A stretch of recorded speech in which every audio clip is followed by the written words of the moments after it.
I'm Francis Seeley and I'm the founder of GlobalNet 21, which was set up to discuss big issues like this one. So one of the reasons why we're here tonight is because it is a big issue. It's about conflict resolution. It's about two people who've gone through a tremendous tragedy coming together and trying to resolve their differences, learn from each other, and there are lots of lessons that other people can learn from that. So the main reason was to get them together here so we can begin to learn those lessons and then to carry that on with other activities as well. You mean the example that I had with being a candidate? Yeah, I mean, I was very keen on meeting Jo because something like 39 years ago, I actually stood as a parliamentary candidate against her father. And I was a young, brash youngster then, you know, adversarial, looked upon politics as something that was competitive and often angry. And so I never really spoke to him. And when I saw that Jo and Patrick had got together, it made me rethink of those times. And now I regret never having spoken to him. And I've changed my views about adversarial politics. I think dialogue is the most important thing we can do to resolve differences.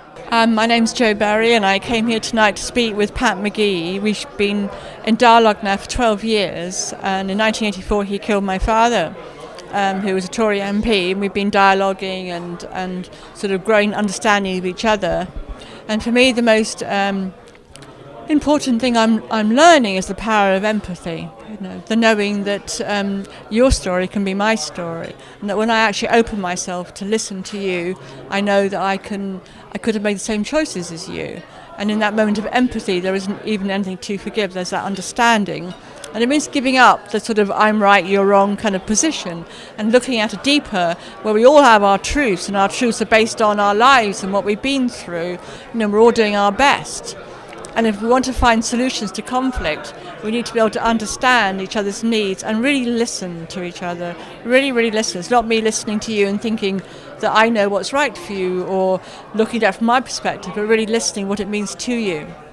It's always very special to come back to London because I was living in London when I lost my dad and had a very special few years here.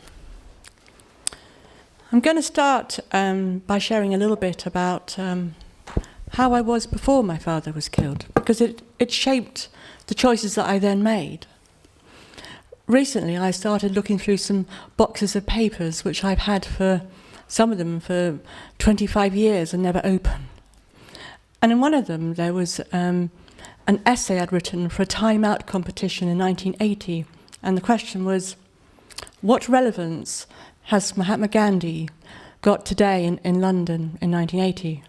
What relevance does non-violence have? And I answered the question. It's a little bit embarrassing to reread it, but it shows that already in my early 20s I was thinking very much about non-violence and peace. And I spent 2 years living in the Himalayas, coming back finally in 84 in June, and during that time I was interested in inner peace and what that meant. And I thought my life was going to be about living in an ashram or living away from the world, and that I'd be meditating for the rest of my life. And one of the last conversations I ever had with my dad was about him understanding that I was going to live a different type of life. He'd just come back from Rwanda, and he'd had a profound experience there, which showed him that there was like a spiritual way of living life. And he said to me, I now understand you. I know that your life is going to be living for something bigger than you, and I now know how to explain you to my friends, which was always important for him. And on the day, October the 12th, 1984, I'd packed my rucksack and I was on my way to Africa. I said goodbye to my dad, who was attending the Conservative Party conference. And my twin sister woke me up 6 o'clock in the morning to say that a bomb had gone off. And did I know which hotel our dad and our stepmother Sarah were staying at? And I said, I think it's the Grand Hotel. And that began a long waiting game. We had a brother who was living there in Brighton, and he every now and again rang us with news. And about 4 o'clock in the afternoon, we had the phone call to say that they found his body and that my stepmother was injured in hospital. And straight away, we had to get in the car and go and tell and pick up our half-brother and half-sister who were still at boarding school. They were in their teens. And that was such a difficult moment, looking into their completely innocent, trusting eyes and knowing that what I was going to say was going to devastate them. And I didn't just lose my father that day. I lost the me that was a free spirit. And I felt suddenly I was part of the conflict in Northern Ireland. Suddenly it was my war, my conflict. And there was no way I could go off and travel again. And within 2 days, I went somewhere in London, which meant a lot to me, St James's Church. And there was a service going on, and I walked in and sat on the pews.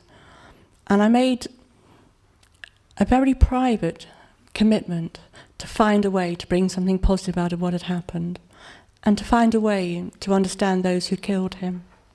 And it was the beginning of a journey, and it was a journey where I had no map, I had no idea what to do. There was no one I could go to and say, how do you turn around something like this? And during that year, 2000, I kept on hearing about people who knew Pat, who either were in prison with him or they knew somebody who knew him. And I said, well, I would love an opportunity to meet him. And so I was told they would organise it. And then 3 times I got a message back that Pat didn't want to meet me. And though I was a bit disappointed, I trusted. I thought, if it's the right thing to do, it will happen.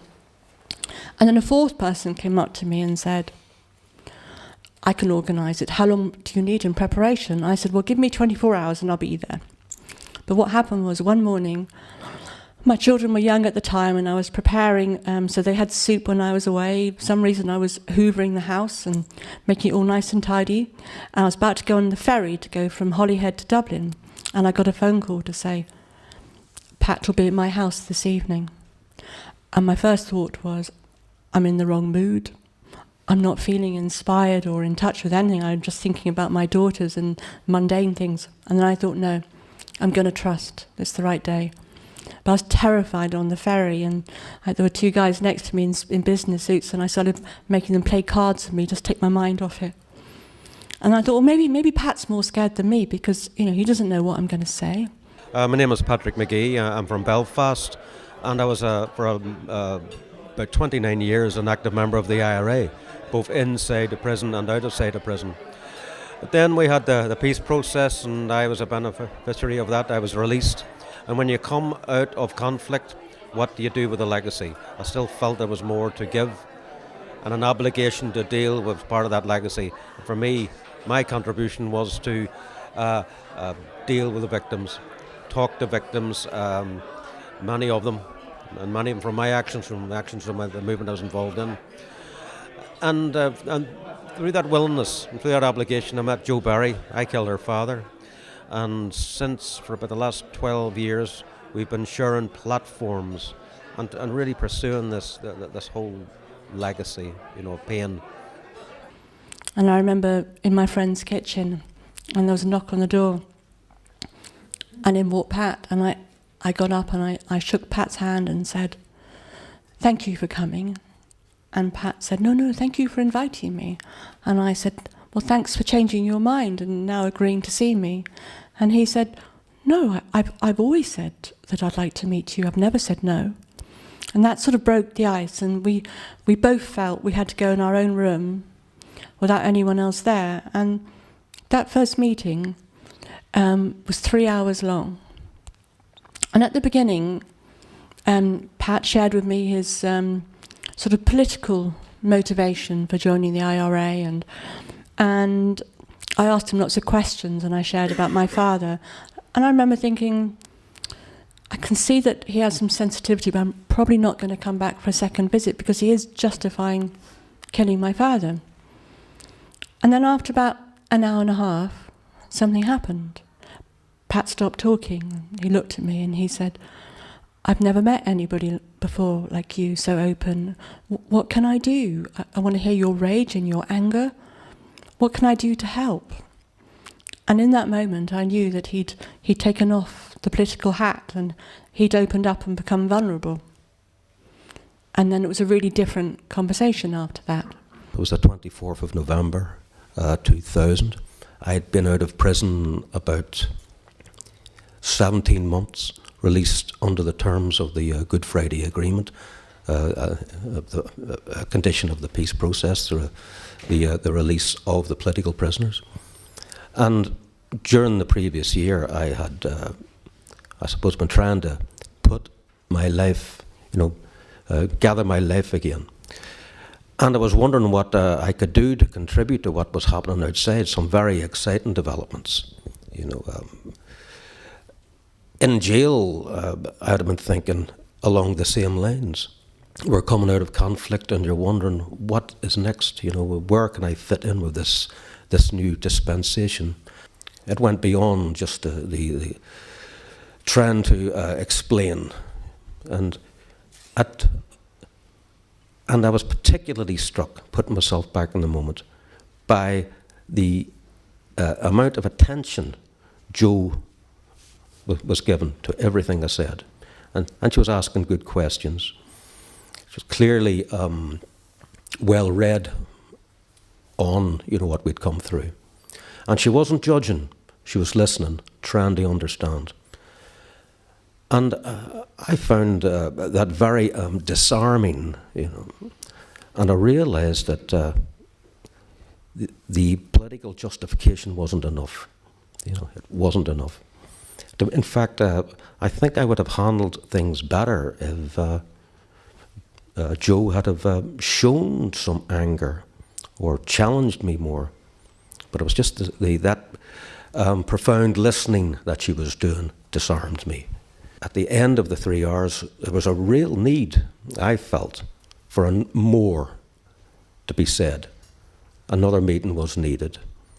I was getting something from this experience, and I was hoping that Jo similarly was getting something.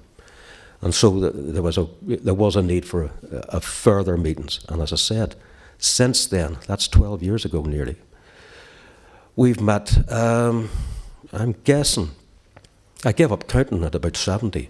I'm guessing there's about 100 occasions we've met and shared in front of platforms like this, at universities, in schools, in prisons, at conferences in Ireland, in this country, and in various countries abroad.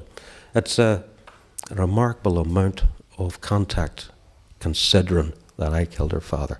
And what that shows to me is a real trust in what we're doing, a real trust that despite what you might imagine is an insurmountable gap between us, Jo has shown this trust to come back and continue this dialogue, because we both recognise, although it's difficult to put into words, that there's real meaning in it that could have possible benefits in other areas. I need to say that I have been angry sometimes. Pat said I wasn't angry the first meeting, but there have been times, and I have challenged him, and to me that's part of our dialogue, because sometimes Pat may move back to justifying, or I may be arriving with some other stresses, and I do have had anger, but I've been looking to how can I share the anger and the difficult parts while still allowing Pat Pat his truth, allowing his dignity? How can I challenge his behaviour but still hear that he had his own reasons for doing what he did? And that's an ongoing learning lesson for me. We had a really difficult day with a group at Warrington Peace Centre, and we had combatants for peace, who are an amazing group from Palestine and Israel, and we had people there who'd been affected by IRA violence. Quite a few people there who were English, and we had some ex-loyalist paramilitary there as well. So quite a mix of people. And it was a very, very difficult talk we were giving, and the communication between me and Pat broke down completely. And I said at the end of that I was never going to speak with Pat again. But a lot of good things came out of that, and one of them was that the Palestinians and the Israelis said, actually, to hear that we're still battling with a whole lot of issues and we have difficulties was helping them, because they were really struggling. When my father was killed, I couldn't help but feel like I got an enemy in the world. And that's now been healed, because I now say that Pat is my friend. We've been to places where he's the only person I know. And he knows that quite often when I'm giving talks afterwards, I need a bit of reassurance from that little voice in my head which goes, that you didn't do that very well. And sometimes Pat knows I need him to affirm me. And I say to Pat, did I do all right? And Pat always says yes. And so there's that kind of caring and that reassurance and support, and I've given Pat some support as well. And so it's an unusual friendship, because I suppose we don't ever forget what brought us together. But for me, it's much more than Pat is somebody who killed my father. He's somebody who I really value in my life, and it's been 12 years. And we're now preparing in 4 weeks to go to Palestine and Israel. And I'm organising a week of us to go to different places and meet people, give support and give workshops and share our story in order for other people to build bridges and to open up and be heard. I do sense that there's something there's some importance to what we're doing. I don't understand it. We haven't reached any kind of easy conclusions that we could share. Put a line under the past, from which we can look back on it and give answers. We're not even suggesting for 1 second that anybody else should try to do what we're doing. We're not being, in other words, prescriptive. It's an exploration. It feels like an experiment, actually.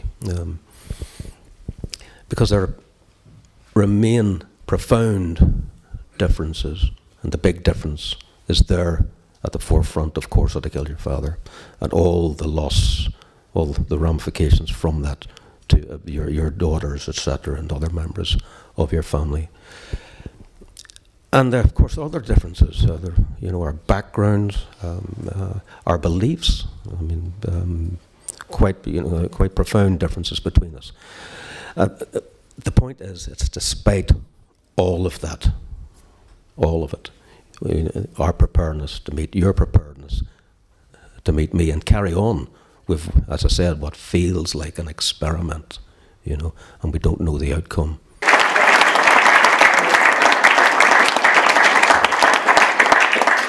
Good. What have you received as a result of forgiving? I feel I've had my humanity restored to me. I'm someone who feels I have a relationship with everyone in the world. There's like an invisible thread between me and everyone, and that was severed when my dad was killed. And by seeing and understanding, giving and empathizing with Pat, that's now been restored. So. And the other thing is, I'm transforming what happened to me, my pain, all the time, and it's almost like an alchemy inside me that happens, and that pain and grief and anger and blame, it's now my passion for change, for peace. It's what motivates me. And I've learned so much on the way, and the people I've met, the privilege, the blessings. When I think back to the me who wanted to create something positive, I'm always going to want to create something positive, because every day is a new day, but I am doing it, and that gives me healing. And I think also I have much more understanding of my own blame response, because I still want to blame. You know, I'm not this forgiving kind of good saintly person at all. Ask my daughters, you know. I still have that need to blame, and that's always a choice. What am I going to do with my pain? And in a way, spending this time with Pat has just helped me to have more self-awareness over my own need to blame. Because when I do blame Pat, then it's like a pack of cards folding, you know. I go down this kind of spiral, and it's not a very happy place to be. I have to climb back up again. So yes, it's taught me a lot about my own violence. Frankly, I have a great deal of difficulty with this notion of forgiveness, and I really don't understand what it means. And I'm not too sure to what extent, if any, it actually forms part of the dialogue of the relationship. It's not really what is being sought. I think it's more an understanding, a mutual understanding, and a willingness to be understood and to understand. I mean, in preparation, about 10 years ago, you threw yourself into trying to find out what forgiveness meant, because it was one of the words that seemed to surround the work. And I got a lot of material. I got a 30-page booklet with nothing but definitions of forgiveness, and it wasn't very helpful, quite frankly. A lot of them came from religions, various religions. And I'd be honest, I would never seek forgiveness. This is not my purpose to seek forgiveness, because I would still stand by my role in the IRA. I thought what we did was necessary. Now here's the conflict, and it's an inner conflict. I regret every single injury caused, every death caused at my hands and at the hands of my comrades. I regret it all, and I think Republicans as a whole regret it, because none of us wanted to lead that sort of a life. We found ourselves in a situation where we had to respond to, and we felt, because of our political weakness, the only way we could adequately respond to the situation we found ourselves in was to engage in the armed struggle. But you wouldn't have chosen that for yourself. I mean, you know, as a young man, I had other ambitions. And then suddenly you find yourself in the middle of this conflict, and it overtakes your life. So, like, I wouldn't be seeking forgiveness for that. There's massive regret there. I would hope the best I think I can achieve is perhaps to be less conflicted about it at some point in the future. Yeah, it was about forgiveness, because you said something very beautiful this afternoon in the interview, that you had to go beyond forgiveness. You know, in the moment you saw, you looked in the eyes of another human being. Not there was forgiveness, didn't have its place. It was beyond forgiveness. Yeah. So I was wondering if you could explain that a little bit better. When I have achieved this empathy and understanding, when I really feel that I could have lived Pat's life, then there isn't anything to forgive. It's not about forgiving. But then maybe that's what forgiving is. So, I mean, normally when I talk about forgiveness, I have to sort of say what it's not, and then say what it is. After we did the documentary with Everyman, some people said to me, what a pity you can't forgive Pat. And some people said how amazing you forgive him. And so that showed me that I'd be very careful with the word, you know, and it's certainly not from a Christian perspective, but I didn't, from the question, I knew it wasn't from a Christian perspective, it's more as a means to let go. And I think that's what it's about. It's about, I suppose I've let go of my need to blame, to be right, and for Pat to be wrong. It's about that understanding. So. But my question is, of course, once you are resolving your conflicts, either between yourselves or within yourselves, there must have been outsiders who were trying to influence your thinkings or the process itself. Was there any such attempt from other people to stop that? Or influence it in some form or another? Well, yes, I had a pretty big challenge at the time with my, at that time, husband. He didn't want me to do it. I ignored him, and we divorced 2 years later. He was very, very anti it. And I didn't tell any of my family until we were about to go on the BBC, because I was so aware that it was going to be difficult for them. But it wasn't that they influenced me, it was more that I was just so wanted to be sensitive to them. And there are people who've I would say that I've betrayed my father. And I've really looked into that deeply. What is betrayal? What is betrayal? And there is part of me that sometimes has felt that I've betrayed my father. But I see that more as a symptom of the sort of the old way of thinking, like the old tribal way of thinking of like, my needs are more important than your needs and I'm right and you're wrong. And to me, the only real betrayal that I believe and listen to is the betrayal which says that everyone has their humanity and that everybody has their truth.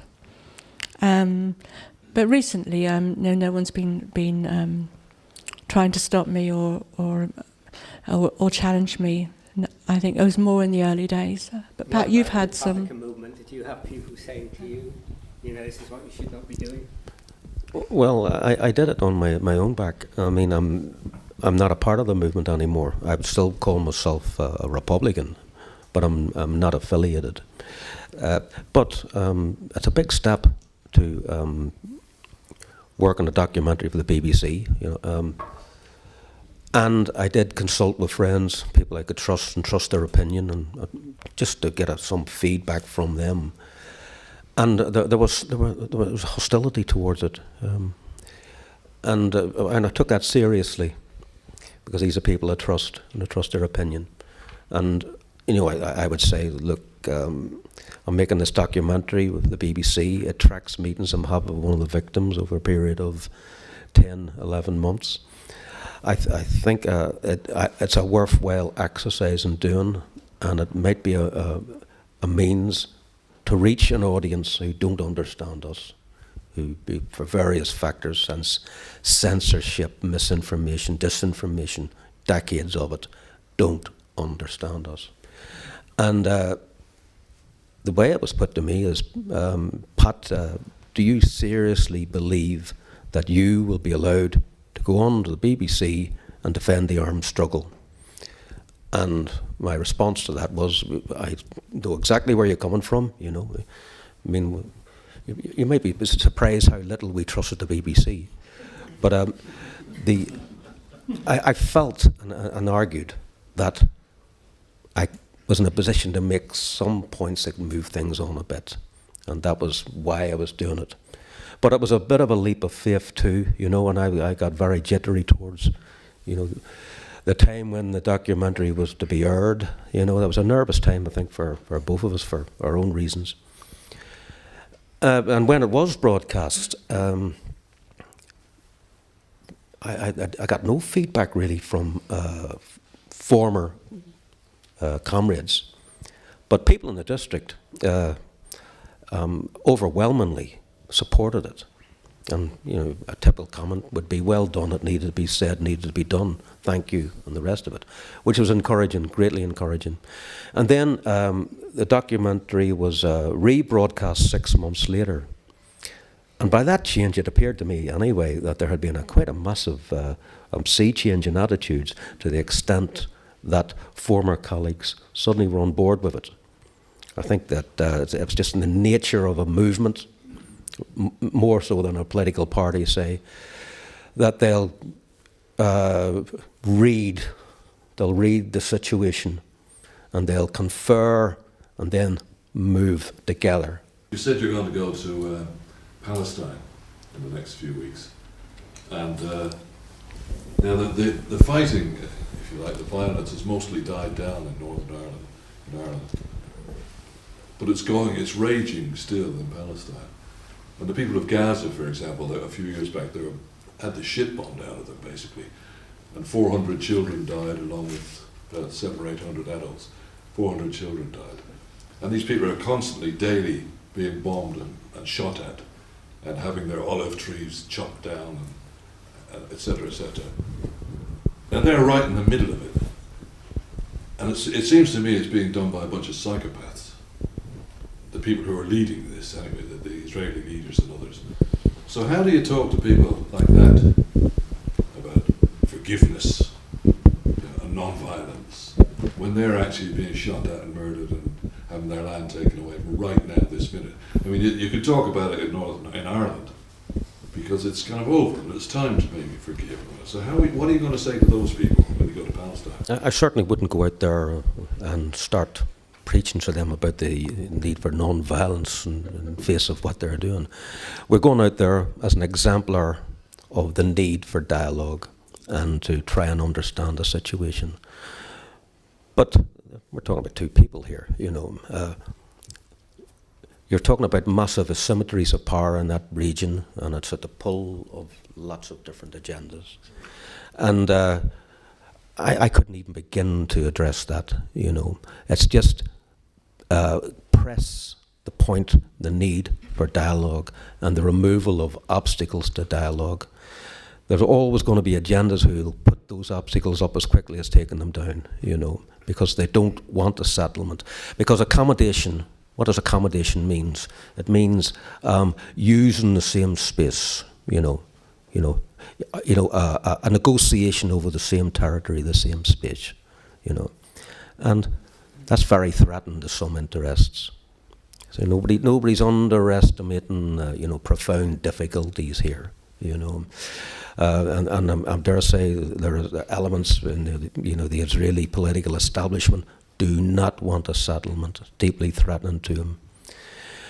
Does that mean to say you don't go out there and talk about our story and how it might have some bearing on it as part of a possible, a means of dealing with the situation there? I think, what can you do? It's also a means, I think, of offering solidarity, but also given recognition to the good work that's done out there on a cross-community basis from Israelis and Palestinians. Some of the groups we're going out to meet have been working away for a long time together under the radar, and it doesn't get much publicity in the papers. Families from both sides and every side who have suffered grievously, and they're still prepared to talk to each other. So you're going out there to learn from them, by the way, but also, to support them. Joe, do you want to Yes, we're going to be meeting, I think, a lot of people who are working non-violently to change the situation. So it's partly to give them support, and partly to see them working non-violently. Combatants for Peace will be going and seeing them doing they do theatre. There's like one tree where they can go and do their theatre, and quite often they're doing it with Israeli soldiers watching them doing this theatre where there's like the theatre of the oppressed, and they act out each other's positions. So that I think can be very, very, very interesting for us. And we're speaking to young people from both sides who've been working together, and we may be speaking to Israeli audiences who might be people there who aren't seeing Palestinians as human beings, and maybe we'll plant some seeds. We don't know. We'll be supporting there's an amazing Israeli man called Gershon Baskan, I think his name, who's doing a lot of negotiation, and we'll be working with him. And for us, it's not about going there to change how the politics is, but it's going there to support and plant seeds and build bridges and for us to share our own experience. One of my dearest friends from there, Bassam Aramin, he studied Combatants for Peace. He's a Palestinian, and he 2 years after he started it, his own daughter was killed with an Israeli soldier. And he says every day he chooses to use his pain for peace and not to go back to when he used to use violence. And he acts in a non-violent way to challenge the system. And the people who help him most are his new friends, the Israelis, who are part of Combatants for Peace. Now, I know that's just sort of grassroots at the moment, and change takes time, but I think those projects are important. And when we go to places, we share those stories, so they go around the world. And in time, things must change.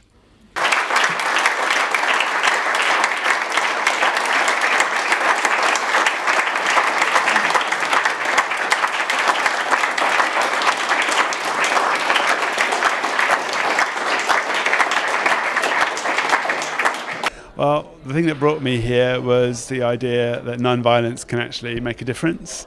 And I noticed that the way that Pat and Joe were speaking seemed not to be about judgment. It seemed to be about expressing feelings and perhaps making requests to one another to help move through things. And it's funny, but a lot of people in life, they tend to make judgments first before they've had a chance to really share their feelings or try and make requests for something. And I think when that happens, that's when conflict arises. So seeing two people who seem to have got a lot of experience in sharing their feelings and making requests of each other and leaving judgment out of it, it really is an example of, you know, what can happen when people use non-violent approaches to deal with, you know, the violence and trauma that they've gone through. My interest in this event was really, it's proving that a higher kind of creative friction or working together, which could be called conflict, is possible beyond violent engagement or even nationalistic interests or even tribal interests. So Enlightened is all about, well, what's conscious creative friction all about? So this was a perfect expression of two people that are courageously, through their own lives, expressing that there's a different way of being together, you know, regardless of the personal circumstance that they've found themselves in together. I'm Yasmin, and I attended the event today, and my own reflection on this is that it's really humbling to listen to somebody's story who's brave enough to share it with an audience who could judge her, but she's just really sharing her story. And the lessons I learned from it is that, you know, dealing with issues of anger, you know, how can we progress where we're actually talking to people that we think as the other, you know, without kind of shutting them out. So it's all sorts of lessons I learned to think about, creating dialogue with people that you think might have completely different views to you, and working through your own anger issues and developing compassion for the other people as well as yourself.